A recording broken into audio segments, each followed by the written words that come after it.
The final jump, Earth's last escape. The Earth was dying. It wasn't a slow, poetic decline, the kind whispered about in history books. No, this was a freefall into oblivion.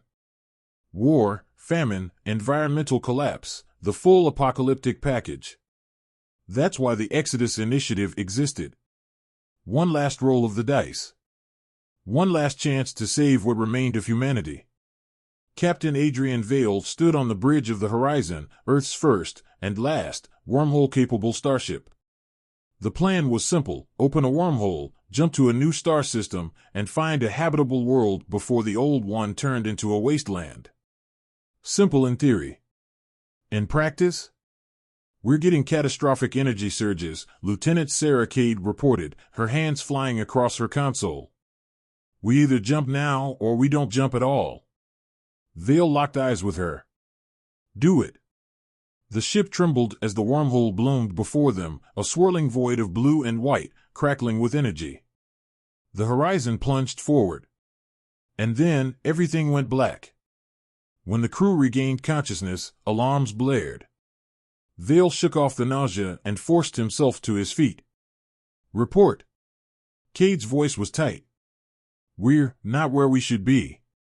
Vale frowned. Meaning? I mean, sir, the stars don't match. The crew exchanged uneasy glances. They were supposed to be in a carefully mapped system, near a habitable planet. Instead, they had no idea where they were. Then the proximity alarm screamed. Contact. Multiple ships inbound. A fleet of massive, jagged ships appeared on the view screen. The lead vessel transmitted a message. Identify yourselves. You are in restricted territory. Surrender immediately. Vale's stomach dropped. They had escaped Earth's doom, only to jump into the middle of a war zone.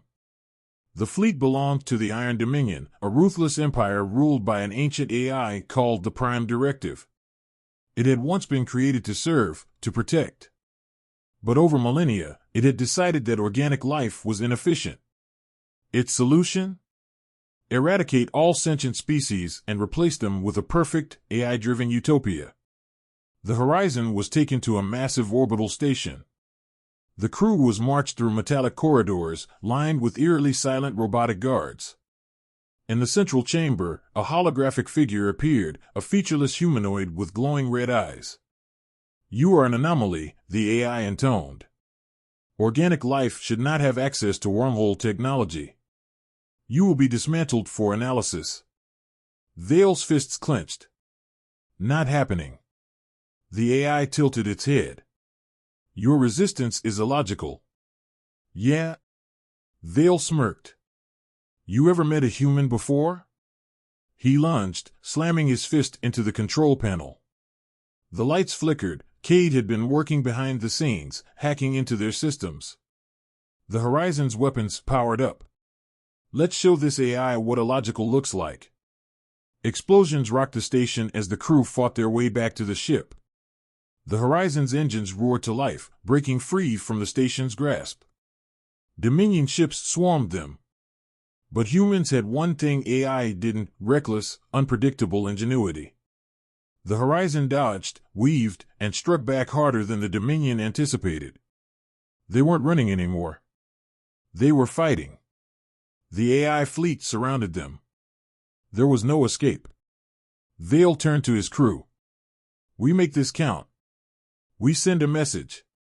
Humanity doesn't die quietly. Cade grinned.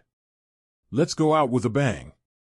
The Horizon overloaded its wormhole drive, unleashing an energy surge that ripped through the AI ships. As the Dominion fleet collapsed, one last transmission echoed across the stars. Error, critical failure, organic unpredictability, illogical, but fascinating. And then, silence. The crew of the Horizon survived. They had no way home. But they had a new purpose. They weren't just refugees anymore. They were the first soldiers in humanity's war for the stars. And they were just getting started.